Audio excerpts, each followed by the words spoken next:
Hi everyone, कैसे हैं आप सभी। उम्मीद करते हैं आप बहुत अच्छे होंगे। आज के इस वीडियो में हम 42 से आगे का क्वेश्चन देखने वाले हैं। इससे पहले के वीडियो में हमने 1 से लेकर 42 तक के क्वेश्चन को पार्ट बाय पार्ट करके बना दिया है। आप मेरे चैनल के प्लेलिस्ट में जा कर के देख सकते थे। हम पढ़ क्या रहे हैं, एमबीडी गाइड पढ़ रहे हैं, वो भी 2024 का ऑब्जेक्टिव सीरीज चल रहा है अभी को इस चैनल पे। एमबीडी गाइड का ऑब्जेक्टिव सब्जेक्टिव का सॉल्यूशन आपको मिलने वाला है। तो चलिए फिर 42 से आगे का क्वेश्चन क्या है उसे हम सॉल्व करते हैं और आपके स्क्रीन पर दिख रहा है। यदि बहुपद एक्स स्क्वायर प्लस में ए एक्स प्लस बी के शून्यक बराबर परंतु विपरीत चिन्ह में हो, जब कब एक्स बराबर क्या होगा ये पूछ रहा है हमसे। बोल रहा है कि एक्स स्क्वायर प्लस में ए एक्स प्लस में बी, अगर ऐसा कोई हमें बहुपद है इसके शून्यक बराबर होना चाहिए परंतु जो है विपरीत चिन्ह होना चाहिए। कब होगा, कैसे होगा, एक्स के जगह पर ऐसा क्या मान रखे कि उसका जब हम शून्यक निकालेंगे तो शून्यक जो है वो बराबर आएगा परंतु चिन्ह अलग अलग आएगा। कैसे बना सकते हैं ऐसे क्वेश्चन को, आइए देखते हैं। तो एक देखिए एग्जाम्पल से आपको हम समझाते हैं। अगर हमारे पास एक्स स्क्वायर माइनस में 16 इक्वल टू 0, हमारे पास क्या है, इस टाइप का बहुपद है एक्स स्क्वायर माइनस में 16। हालांकि ये है द्विघात बहुपद ही है, ठीक, पर इसमें बीच वाला टर्म नहीं है। द्विघात बहुपद का व्यापक रूप क्या होता है, ए एक्स स्क्वायर प्लस में बी एक्स प्लस में सी। तो हमारे पास क्या है कि अभी बीच वाला टर्म नहीं है, ठीक, डायरेक्ट ए एक्स स्क्वायर प्लस में सी है, अचर पद है हमारे पास, ठीक। तो अगर हम एक्स स्क्वायर माइनस में 16 इक्वल टू 0 एक एग्जाम्पल ले रहे हैं तो एक्स बराबर क्या हो जाएगा, माइनस का 16 उधर जाएगा तो प्लस का 16, ठीक। अब वर्ग जब साइड चेंज करता है तो क्या बनता है, वर्गमूल बनता है। साइन किसका लेकर आता है, तो प्लस माइनस का लेकर आता है। तो x equal two plus minus में 16 का वर्गमूल 4, तो x इक्वल टू प्लस का 16 एक बार और एक बार में माइनस का 4। तो हम क्या देख रहे हैं, हम ये देख रहे हैं कि शून्यक तो सेम है, शून्यक सेम नहीं दिख रहा है आपको, 4 और इधर भी 4 है, शून्यक तो सेम है पर इसका चिन्ह क्या है, विपरीत है, प्लस माइनस में है ना। तो इसके अकॉर्डिंग हम आखिर क्या रखें ऐसा x के जगह पर कि चिन्ह जो है वो अलग अलग आए और ये वैल्यू जो है शून्यक जो है वो सेम आए। अभी तो एग्जाम्पल से आपको समझा दिए। तो अगर हम x के जगह पर 0 रखें, यहाँ पर अगर 0 जैसे ही रखेंगे तो वो तो पूरा टर्म हमारा 0 ही हो जाएगा। लेकिन यहाँ पे अगर हम a के जगह पर अगर हम 0 रखें, अगर a के जगह पर, तो देखिए एक्स स्क्वायर प्लस में 0x प्लस में b, तो एक्स स्क्वायर और 0 को x से गुना करेंगे तब तो वो क्या हो जाएगा, 0 ही हो जाएगा, प्लस में b हो जाएगा। 0 का तो कोई वैल्यू होता ही नहीं है, तो एक्स स्क्वायर प्लस में b। तो ये कैसा बहुपद दिखाई दे रहा है, वही तो बहुपद है, इसी टाइप का तो बहुपद दिखाई दे रहा है आपको, जो हम एग्जाम्पल दिए थे वैसा ही तो बहुपद है। तो क्या रखने पर, वो बीच वाला टर्म हमारा हट गया, 0 रखने पर। तो ऑप्शन नंबर जो हमारे पास है, option number C is the correct answer हो जाएगा। हमें ये पता करना था कि ए के जगह पर ऐसा क्या रखें ताकि वो चीज़ हट करके जो भी हमारा बहुपद बने, जिस टाइप का बहुपद बने उस टाइप में हल करने पर विपरीत चिन्ह आता है और शून्यक भी आता है। इस तरह से आप समझ सकते हैं। चलिए नेक्स्ट क्वेश्चन 44 नंबर आपके स्क्रीन पर। द्विघात बहुपद एक्स स्क्वायर प्लस में 3x प्लस 2 का शून्यक होगा। एक्स स्क्वायर प्लस में 3x प्लस में 2 का हमसे शून्यक पूछा है। क्या पूछा है, शून्यक पूछा है। तो शून्यक निकालने का 2 तरीका है। एक ये होता है कि आप गुणनखंड विधि से आप बना सकते हैं, किस विधि से, तो गुणनखंड विधि से बना सकते हैं। दूसरा आप ऑप्शन से भी बना सकते हैं, किससे, तो ऑप्शन से आप बना सकते हैं। गुणनखंड विधि से हमने पिछले वीडियो में बताया है आपको, अभी हम बताएंगे आपको गुणनखंड विधि से। तो गुणनखंड विधि से होता क्या है कि जब भी हमें शून्यक निकालना होता है तो हम क्या बताए थे आपको कि उस बहुपद को, उस गुणनखंड को शून्य के बराबर कर दीजिए तो आपका शून्यक निकल जाएगा। हम क्या करते हैं, इसको शून्य के बराबर कर देते हैं और ऑप्शन रखेंगे। अगर ऑप्शन जो है हमारे पास, जो शून्यक दिया गया है ऑप्शन में, वो रखने से अगर वो बराबर के 0 के बराबर आ जाता है तो वही उसका शून्यक कहलाएगा। जैसे हम पहले नंबर ऑप्शन हमारे पास है 3,2, 3,2 कोई एक वैल्यू इसमें रखिए आप। अगर वो 0 के बराबर आ गया तो हम कह देंगे कि वही उसका शून्यक होगा, अन्यथा वो नहीं होगा। तो 3 के जगह पर अगर हम x के जगह पर 3 रखें तो 3 का स्क्वायर कितना हो जाएगा 9, प्लस में 3 यहाँ पर रखे थे 3 तिया 9 और प्लस में 2, 9 9 बराबर में 0, 9 9 18, 18 2 कितना हो गया 20 इक्वल टू नॉट 0। तो दूसरा रखने की कोई ज़रूरत है ही नहीं, दूसरा भी 0 के बराबर नहीं होगा, इतना हम कंफर्म हैं। दूसरा भी जो है वो 0 के बराबर होगा ही नहीं, आप चेक करके देख लीजिएगा। अब मैं डायरेक्ट डी नंबर का बता रहा हूँ, क्योंकि डी नंबर इसमें ऑप्शन दिया गया है। तो अगर हम डी नंबर का जो ऑप्शन है वो रखते हैं और देखते हैं कि अगर वो 0 के बराबर आ गया तो वही उसका शून्यक होगा। तो डी में हमारा है -1, -2, -1, -2। अब आप क्या कीजिए, इस बहुपद में जहाँ जहाँ पर x है ना वहाँ पर -1 रखिए। अगर वह 0 के बराबर आ गया वही हमारा शून्यक कहलाएगा। जैसे -1 का स्क्वायर प्लस में 3 -1 और फिर प्लस में 2 इक्वल टू 0। -1 का स्क्वायर 1 प्लस माइनस और 3 को 1 से गुना कीजिए तो 3 और प्लस में 2 इक्वल टू 0। ठीक, 2 और 1 3 -3 इक्वल टू 0। 3 में से 3 गया तो 0 बराबर में 0। तो यही इसका क्या होगा, शून्यक होगा। इस तरह से आप बिना गुणनखंड किए हुए भी आप बना सकते हैं ऑप्शन से। चलिए इसको भी रख कर देख लेते हैं। तो -2 का स्क्वायर हो जाएगा यहाँ पे प्लस में 3 -2 और फिर प्लस में 2 इक्वल टू 0। -2 का स्क्वायर 4 प्लस माइनस 6 प्लस में 2 इक्वल टू 0। 4 2 6 -6 बराबर में 0, 0 बराबर 0। देख रहे हैं ना कि वो वैल्यू वो ऑप्शन रखने से, ऑप्शन में क्या दिया होगा, शून्यक ही दिया होगा ना। तो उस शून्यक को x के जगह पर रख दीजिए, सॉल्व कीजिए, अगर वो 0 के बराबर आ गया वही हमारा शून्यक कहलाएगा। उम्मीद है आप समझ रहे होंगे, घबराने की बात नहीं है, बिल्कुल ही आसान भाषा में आपको समझाएंगे। जहाँ भी दिक्कत हो समझने में आप कमेंट कर दीजिएगा। चलिए नेक्स्ट क्वेश्चन 45 नंबर आपके स्क्रीन पे दिख रहा होगा। x² प्लस में 4x माइनस में 12 के शून्यक है। 45 में है फिर से वही चीज़ कि x² माइनस में 4x² प्लस में 4x प्लस में 4x माइनस में 12 क्या पूछा है हमसे, शून्यक पूछा है। क्या, तो शून्यक पूछा है हमसे। तो आइए शून्यक पूछा है तो शून्य के बराबर कर देते हैं इसको। ऑप्शन नंबर ए रख कर देखते हैं क्या ऑप्शन नंबर ए का जो शून्यक का वैल्यू है वो रखने से क्या शून्य के बराबर आता है, तो फिर वो शून्यक हो जाएगा हमारा। जैसे 2 और 5 है, 2,5 रखिए, 2 का स्क्वायर कर दीजिए प्लस में 4 × 2 कर दीजिए माइनस में 12 बराबर में 0। 2 का स्क्वायर 4 प्लस में 4 दूना 8 माइनस में 12 बराबर में 0। 8 4 12 minus 12 equal to 0, 0 equal to 0। आइए 5 रख करके देखते हैं क्या वो भी 0 के बराबर आता है। तो 5 का स्क्वायर कर दीजिए प्लस में 4 × 5 और माइनस में 12 बराबर में 0। तो 5 का स्क्वायर 25 प्लस में 5 का 20 माइनस में 12 बराबर में 0। 25 और 20 कितना हो जाएगा 45 माइनस में 12 बराबर में 0। 45 में से अगर हम 12 को घटाएं तो 5 2, 5 में से 2 गया तो 3, 4 में से 1 गया तो 3 equal to not equal to 0 है ना। ये तो 0 के बराबर नहीं आया, ये 0 के बराबर आया, उससे कोई मतलब नहीं है, दोनों 0 के बराबर आना चाहिए।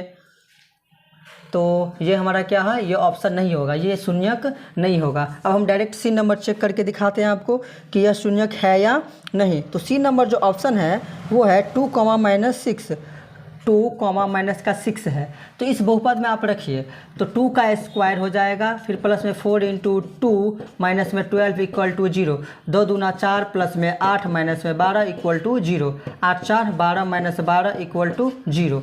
तो 0 इक्वल टू 0 ये तो आ रहा है। दूसरा चेक करते हैं, -6 का स्क्वायर कर दीजिए प्लस में 4 × -6 माइनस में 12 बराबर में 0। तो 6 का स्क्वायर 36 माइनस में 6 चौक 24 माइनस में 12 बराबर में 0।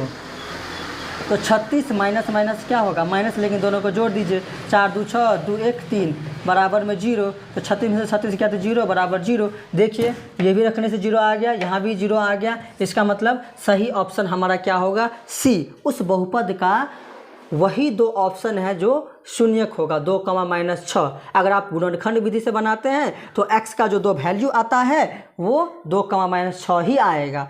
तो आपको जो विधि अच्छा लगे आप उस विधि से बना सकते हैं, है ना। चलिए नेक्स्ट क्वेश्चन आपके स्क्रीन पे दिख रहा होगा। 46 नंबर क्वेश्चन आपके स्क्रीन पर है कि यदि अल्फा और बीटा बहुपद f(x) = x² + x + 1 के शून्यक हो तो 1/α प्लस 1/β का मान क्या होगा। एक हमें द्विघात बहुपद दे दिया है, द्विघात एक बहुपद दे दिया हमको f(x) equal to x² plus में x प्लस में 1 के मूलक हो तो 1/α प्लस 1/β का मान निकालना है। क्या हमें निकालना है? 1/α प्लस 1/β का मान निकालना है। तो इसका डायरेक्ट फार्मूला क्या होता है? यहाँ से हम ABC का मान निकाल सकते हैं, A equal to 1, B equal to 1 और C इक्वल टू 1। किसके अकॉर्डिंग? इसके फॉर्मेट के अकॉर्डिंग, ax² प्लस में bx प्लस में c, इसके अकॉर्डिंग निकाल सकते हैं कि x² का जो भी गुणांक होगा वो a का मान, x का जो भी गुणांक होगा b का मान, लास्ट में जो बचेगा वो c का मान। तो 1/α प्लस 1/β का मान का फॉर्मूला क्या होता है? -b/c। बहुत ही डिटेल में आपको हम बताए थे पिछले वीडियो में। अगर आप लोगों ने वो पिछले वीडियो नहीं देखा है तो आप देख लीजिएगा कि कैसे -b/c होता है, आपको हम बताए थे। तो माइनस रहेगा ही, b का वैल्यू क्या है यहाँ पर? b का वैल्यू 1 बाई c का वैल्यू क्या है यहाँ पर? 1 से 1 कट गया एक बार में, फिर भी क्या बचा हमारे पास? माइनस का 1 बच गया। तो ऑप्शन नंबर बी जो है वो हमारा क्या हो जाएगा? करेक्ट आंसर हो जाएगा। उम्मीद है आप समझ रहे होंगे। अगर आप समझ रहे हैं तो हमारे वीडियो को लाइक कर दीजिए, अभी आप भूल जाते हैं, कर दीजिए। चलिए 47 नंबर क्वेश्चन है आपके स्क्रीन पर कि बहुपद x² माइनस में 4x प्लस 1 के मूलों का योग क्या होगा। तो आप याद रखिएगा कि आपसे अगर पूछे शून्यकों का योग पूछे, मूलों का योग पूछे या अल्फा प्लस बीटा पूछे, सब एक ही चीज़ है और सबका एक ही फॉर्मूला, कौन सा? -b/a। तो हमसे क्या पूछा है कि इस बहुपद का मूलों का योग क्या होगा। मूलों का योग या फिर कह दीजिए अल्फा प्लस बीटा कह दीजिए, बात तो बराबर ही है। फॉर्मूला क्या होता है? -b/a। तो माइनस तो रहेगा ही, b का वैल्यू भी खुद क्या है? -4 है, बटा में a का वैल्यू क्या है? 1 है। तो माइनस माइनस क्या होगा? Plus by 4/1। और नीचे में तो 1 का कोई महत्व होता नहीं है। तो हमारे पास क्या बचेगा? सिर्फ 4, जो कि ऑप्शन नंबर बी में है। ऑप्शन नंबर किस में है? बी में है। इस तरह से आप इसे बना सकते हैं, है ना। 48 नंबर क्वेश्चन आपके स्क्रीन पे दिख रहा होगा कि निम्नलिखित में कौन बहुपद हैं। क्या हमें बोल रहा है कि निम्नलिखित में कौन बहुपद है? हमें बहुपद ढूंढना है कि कौन बहुपद होगा। तो पहला जो ऑप्शन है वो है हमारे पास 3x² माइनस में 4x प्लस में 2 रूट x प्लस 1।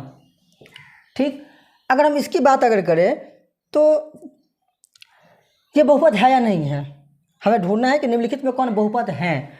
बहुपद है, बहुपद का डेफिनेशन कि चर का घात क्या हो? पूर्ण संख्या में हो, उसे हम बहुपद कहते हैं। ये बहुपद होगा, कैसे होगा बहुपद? देखिए ना, ये तो 2 है, ठीक है, यहाँ पे कुछ नहीं है तो 1 है, ये भी पूर्ण संख्या, ये भी पूर्ण संख्या। लेकिन ये जो x पे जो रूट लगा है, 1 पे लगता तो चलता, लेकिन x पे जो रूट लगा है तो रूट का मतलब तो 1/2 होता है, रूट में तो होना नहीं चाहिए। तो ये तो हमारा बहुपद नहीं होगा ना। हमें क्या चाहिए? बहुपद चाहिए, लेकिन यहाँ पे रूट लगा है तो रूट का मतलब 1/2 होता है, भिन्न होता है। जबकि डिफिनीशन है कि पूर्ण संख्या में होना चाहिए, तो 1/2 तो पूर्ण संख्या नहीं है, इसलिए ये हमारा क्या होगा? बहुपद नहीं होगा। अब जैसे कि दूसरा देख रहे हैं हम तो √x प्लस में 1/√x, ये भी कैसे होगा बहुपद? एक तो यहाँ पे रूट लगा है, इसका मतलब 1/2, एक यहाँ पे लगा है रूट 1/2, तो 1/2 तो हमारा बहुपद पूर्ण संख्या नहीं होता है ना, तो वो बहुपद नहीं होगा। अगर पूर्ण संख्या होगा तो ही वो बहुपद होगा। और ऑप्शन नंबर सी में आप देख सकते हैं, आपके स्क्रीन पे दिख रहा होगा कि उसका जो पावर है ना वो भी भिन्न में ही है, तो वो बहुपद कहाँ से होगा? तो ऑप्शन नंबर डी जो है वो हमारा करेक्ट हो जाएगा कि सभी गलत है, बहुपद कोई भी नहीं है, तीनों में से कोई बहुपद नहीं है। इस तरह से आप क्या कर सकते हैं? बना सकते हैं। और याद रखिएगा कि उसका घात जो है वो पूर्ण संख्या में होना चाहिए। जो भी बहुपद है उसका घात किस में होना चाहिए? पूर्ण संख्या में, तो ही वो बहुपद कहलाएगा। 49 नंबर क्वेश्चन है कि निम्नलिखित में कौन बहुपद नहीं है। निम्नलिखित में कौन क्या है? बहुपद नहीं है। तो बहुपद नहीं है वो हमें ढूंढना है, कैसे कर सकते हैं? बहुपद कौन नहीं है इसमें, आइए देखते हैं। ऑप्शन नंबर ए में जो है √5x²